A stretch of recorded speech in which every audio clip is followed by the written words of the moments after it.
शेतकरी मित्रांनो नमस्कार. मी ॲग्रिकॉस पांडुरंग अंकुशराव तावरे पुन्हा एकदा स्वागत करतो तुमचं आपल्या कृषीवे चॅनलच्या नव्या शेती विषयक व्हिडिओमध्ये. शेतकरी मित्रांनो, जे काही थंडीचा जे काही टाइम आहे हे पूर्णपणे आता संपलेला आहे आणि आता जी काही उन्हाळ्याची स्टार्टिंग ही सुरू झालेली आहे. तर मित्रांनो, या सीझनला उन्हाळ्यामध्ये आपले जे काही बरेच शेतकरी बांधव आहेत ते टरबूज, खरबूज, त्याचबरोबर टोमॅटो, मिरची हे जे काही पीक आहे यांची लागवड करतात. त्याचबरोबर जे काही पेरू, मोसंबी, डाळिंब यासारखे जे काही पीक आहे त्याचे सुद्धा बार हे धरलेले असतात. तर मित्रांनो, उन्हाळ्यामध्ये आपल्या पिकामध्ये जे काही 4 ते 5 प्रकारचे असे कीटक आहेत ते आपल्या पिकांना खूप अशा त्रास देतात व त्या कीटकांच्या त्रासामुळं आपल्या पिकाचं उत्पादन हे कमी होतं. त्याचबरोबर त्या कीटकामुळं आपल्या पिकांमध्ये विविध रोगांचा प्रादुर्भाव त्या ठिकाणी आपल्याला दिसून येतो. तर मित्रांनो, या व्हिडिओमध्ये आपण कोणते असे ते 5 कीटक आहे जे आपल्याला उन्हाळ्यात सर्वात जास्त आपल्या पिकांना त्रास देतात व त्याच्यासाठी आपण बेस्ट 5 ते 6 प्रकारचे जे काही कीटकनाशक आहे ते बघणार आहोत. ते जर कीटकनाशकांचा वापर आपण जर आपल्या पिकामध्ये जर केला तर त्या ठिकाणी जे काही कीटक आहे घातक जे उन्हाळ्यात सगळ्यात जास्त अटॅक करतात त्यांचा प्रादुर्भाव आपल्या पिकामध्ये सर्वात कमी होणार आहे. तर मित्रांनो, चला तर व्हिडिओला सुरुवात करूया. तर मित्रांनो, त्याआधी जर तुम्ही आपल्या चॅनलला सबस्क्राईब केलं नसेल तर चॅनलला सबस्क्राईब करून पेजला फॉलो करायला अजिबात विसरू नका. शेतकरी मित्रांनो, सुरुवातीचा जो काही महत्वाचा जो काही कीटक आहे तो म्हणजे पांढरी माशी.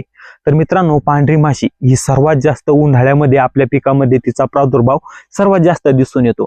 तर मित्रांनो, ही पांढरी माशी एक असा कीटक आहे ती जर आपल्या पिकामध्ये तिचा प्रादुर्भाव झाला तर त्या ठिकाणी 100% आपल्या पिकामध्ये व्हायरसचं प्रमाण हे वाढणार आहे.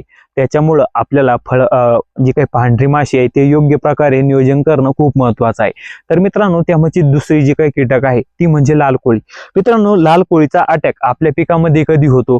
जेव्हा आपल्या पिकामध्ये पाण्याचा हा ताण बसतो त्यावेळेला आपल्या पिकामध्ये लाल कोळीचा अटॅक हा जास्त बसतो, जास्त त्या ठिकाणी जाणवतो. त्याच्यामुळं आपण आपल्या पिकाला जे काही पाण्याचा ताण हा बसू नाही देणं व मित्रांनो, जर ताण बसला असेल तर त्या ठिकाणी आपण त्वरित त्या ठिकाणी पाणी देणं. त्याच्यामुळं आपल्याला कीटकनाशक तर आपण त्याला सांगणारच आहोत, पण पाण्याचा ताण बसू न देणं हा सर्वात महत्वाचा उपाय आपल्या पिकामध्ये आहे.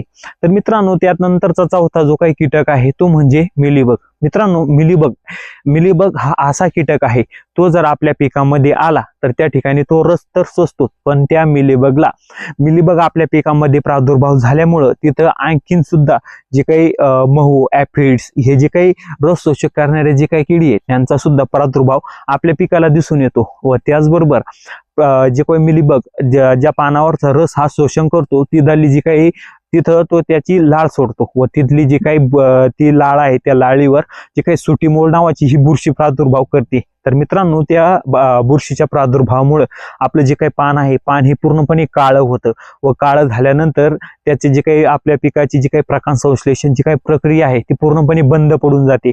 त्याच्यामुळे आपलं झाड हे स्ट्रेसमध्ये जाणं.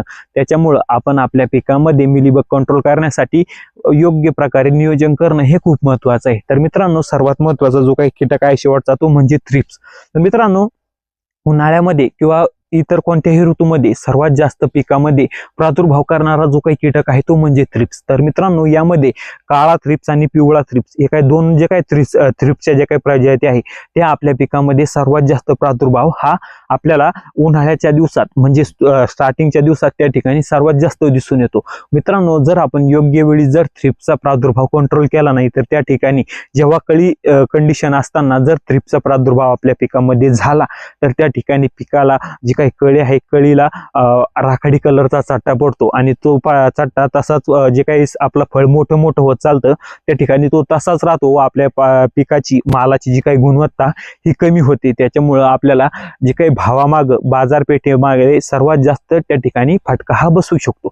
मित्रांनो, हे 3 ते 4 प्रकारचे कीटक आपण बघितले. तर मित्रांनो, यांना कंट्रोल करण्यासाठी आपण कोणत्या कीटकनाशकांचा वापर त्या ठिकाणी हा केला पाहिजे? तर मित्रांनो, सर्वात महत्वाचं आहे आपल्याला पांढरी माशी कंट्रोल करण्यासाठी जे काही पेगासस आहे पेगासस वापरू शकतो. त्याचबरोबर उलालाचा सुद्धा त्या ठिकाणी वापर हा करू शकतो. त्याच्याच बरोबर फेनपायरोमेक्झिमेट हे जे काही कंटेन असलेलं कोणतंही कीटकनाशक तुम्ही त्या ठिकाणी आपल्या पिकामध्ये वापरू शकता. त्याच्यात बरोबर मित्रांनो आता लाल कोळी कंट्रोल करण्यासाठी आपण कोणत्या कीटकनाशकांचा वापर करू शकतो, तर मित्रांनो त्यामध्ये मग आपण लाल कोळी कंट्रोल करण्यासाठी ओबेरॉनचा वापर करू शकतो. त्याचबरोबर जे काही ॲबॅसिन आहे, ॲबॅसिनचा सुद्धा त्या ठिकाणी वापर करू शकतो. मित्रांनो आता पांढरी माशी झाली, आता आपल्या पिकामध्ये मिलेबग कंट्रोल करण्यासाठी आपण कोणत्या कीटकनाशकाचा वापर करू शकतो, तर त्या ठिकाणी आपण जे काही टाटा कंपनीचा ऑपलोड येतं त्याचा सुद्धा वापर करू शकतो. व त्याच्यानंतर जे काही मोव्हेंटो ओडी म्हणजे मोव्हेंटो एनर्जी याचा सुद्धा वापर त्या ठिकाणी करू शकतो. तर मित्रांनो हे झाले आता सर्वात महत्त्वाचा जो काही शेवटचा कीटक तो म्हणजे थ्रिप्स. तर मित्रांनो ते कंट्रोल करण्यासाठी आपण प्रोपेक्स सुपर आणि दुसरं एक कीटकनाशक ते म्हणजे एक्झोपोनस याचा सुद्धा वापर त्या ठिकाणी करू शकतो. मित्रांनो ह्या कीटक हे जे काही कीटक आहेत 4 प्रकारचे, यांच्यावर आपण सांगितलेले जे काही तुम्ही कीटकनाशकांचा वापर त्या ठिकाणी जर केला तर 100% हे कीटकांचा प्रादुर्भाव आपल्या पिकामध्ये कमी होईल, आपलं पीक कीटक मुक्त होणार आहे. तर मित्रांनो तुम्हाला जर व्हिडिओ आवडला असेल तर व्हिडिओला लाईक करा व आपल्या चॅनलला सबस्क्राईब करायला अजिबात विसरू नका. धन्यवाद.